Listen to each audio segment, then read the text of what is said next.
L'Europe, c'est la paix avant toute chose. Et d'ailleurs, ces 70 dernières années, on s'en rend plus compte, mais ça nous a beaucoup apporté, la prospérité, des échanges entre les peuples.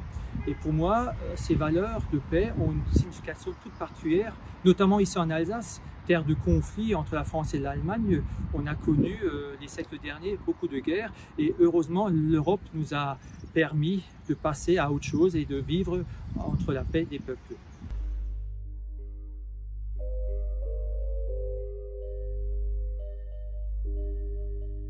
L'Europe est présente à Haguenau au travers de choses très concrètes.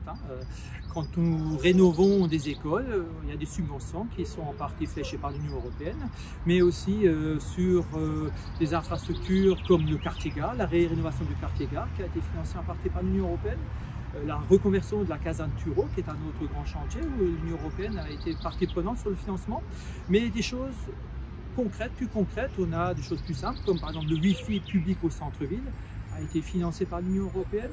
On a aussi, dans un autre sujet, par rapport aux jeunes, à nos jeunes de notre territoire, qui sont dans un cycle d'insertion professionnelle, où l'Union européenne leur finance le permis de conduire, qui est un élément important.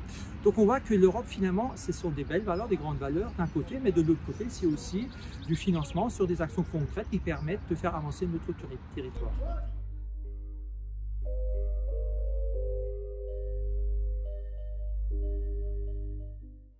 C'est vrai qu'à Haguenau, nous avons, depuis de nombreuses années, participé à la construction européenne au travers du jumelage que nous avons mis en place déjà il y a plus de 60 ans avec la ville de Landau.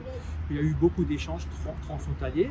Et puis plus récemment, au travers de l'Eurodistrict PAMINA, qui est une instance transfrontalière où les villes comme Haguenau, Rastatt, Baden-Baden, Karlsruhe coopèrent ensemble sur des projets d'infrastructures, mais aussi sur des projets dans le domaine culturel, dans le domaine de la jeunesse. Donc finalement, nous sommes depuis de nombreuses années acteurs de cette construction européenne qui est nécessaire parce qu'elle doit se traduire par une amélioration de la vie des citoyens ici dans ce bassin transfrontalier.